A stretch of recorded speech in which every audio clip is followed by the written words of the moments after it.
nahjihi wa tamassaka bisunnatihi ila yaumiddin, amma ba'du.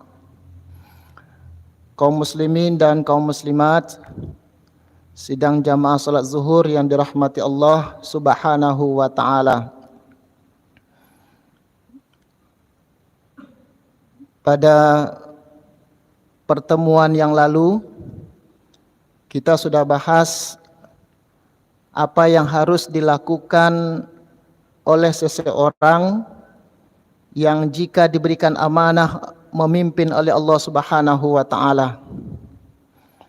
Maka pada kesempatan ini kita akan lanjutkan kajian as-siyasah asy-syar'iyyah ini dengan tema berapa sebetulnya syarat usia sebagai seorang pemimpin dalam Islam. Berapa tahun seseorang itu layak atau boleh diberikan amanah untuk menjadi pemimpin, menjadi imam di tengah masyarakat, apalagi menjadi pemimpin nasional. Maka Bapak Ibu sekalian dirahmati Allah Subhanahu wa taala, isu ini, diskusi seperti ini semakin hari nampaknya semakin menyita perhatian kaum muslimin dan masyarakat secara umum. Seiring dengan dikeluarkannya putusan Mahkamah Konstitusi yang sebetulnya usia seorang pemimpin, terutama di Indonesia, presiden dan calon presiden, usianya itu minimal 40 tahun.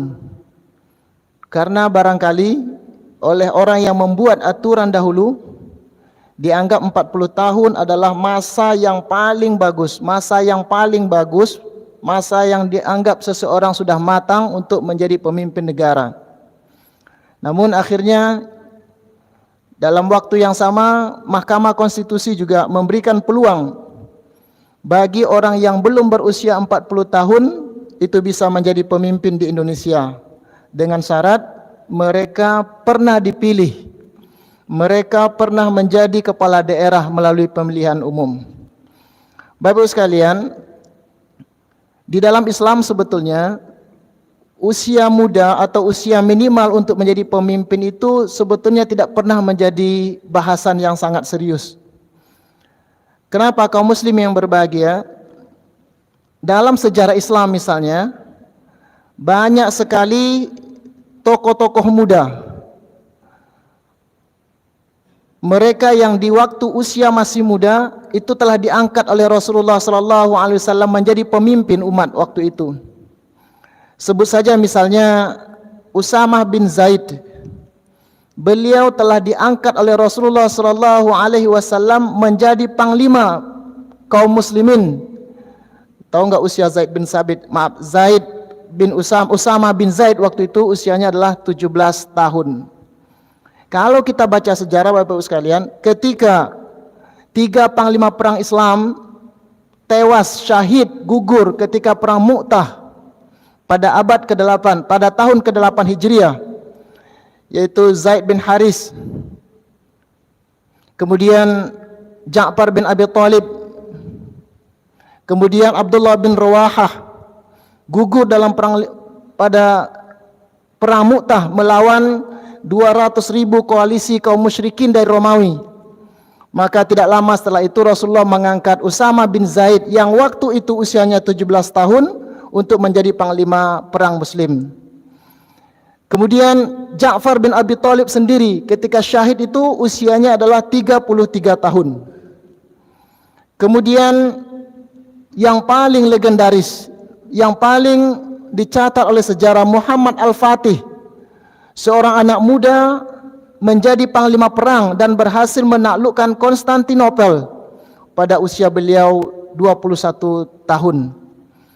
Indonesia juga memiliki orang-orang muda yang bisa memimpin, yang sangat hebat dan namanya sekarang dicatat, bahkan kita akrab. Misalnya Jenderal Sudirman, usia beliau menjadi panglima gerilya itu pada usia 34 tahun, sekitar umur 34 tahun. Ini menunjukkan kepada kita bahwa Islam memiliki banyak sekali stok anak-anak muda yang bisa dan mampu memimpin umat Islam.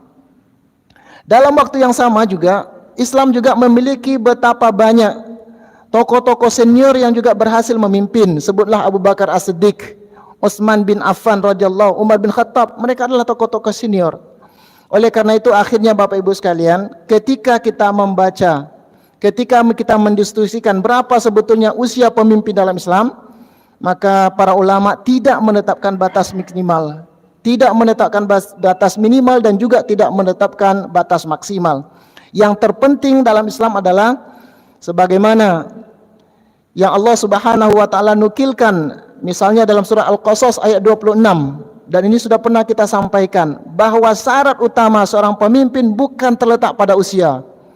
Yang paling utama adalah inna khaira man istajarta al-qawiyul amin.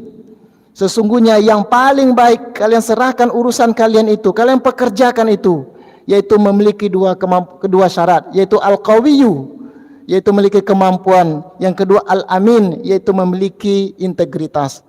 Akhirnya kita bisa menyimpulkan bahwa pemimpin dalam Islam tidak dibatasi oleh usia.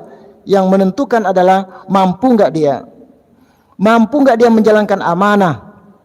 Apalagi dulu juga kita singgung ketika Nabi Yusuf alaihissalam meminta jabatan bendahara di Mesir, beliau melakukan, mengemukakan apa argumentasi, apa alasan beliau bisa diangkat menjadi pemimpin.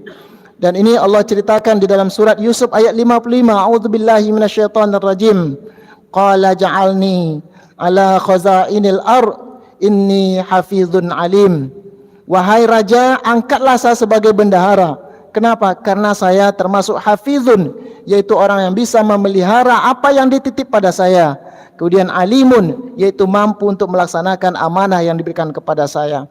Oleh karena itu kaum muslimin yang berbahagia, ini menjadi kata kunci. Jadi persoalan umur tidak masalah, yang penting mampu enggak dia. Kalau dia muda mampu silakan, tapi kalau dia muda tidak mampu, itu tidak boleh.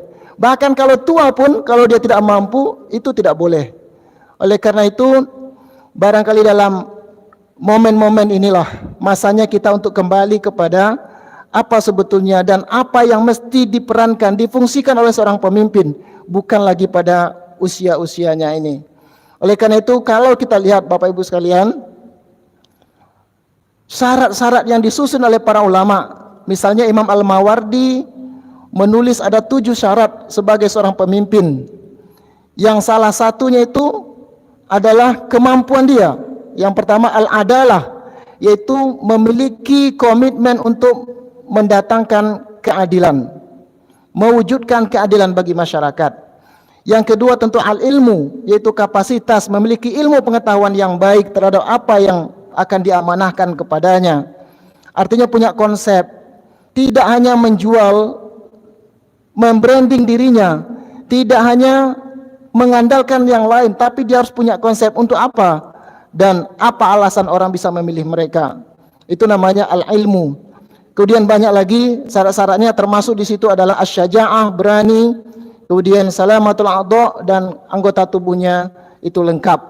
Bapak Ibu sekalian, dengan demikian bisa kita simpulkan bahwa persoalan kepemimpinan adalah persoalan misi. Persoalan kepemimpinan adalah persoalan kemampuan mereka untuk menyelenggarakan amanah tersebut.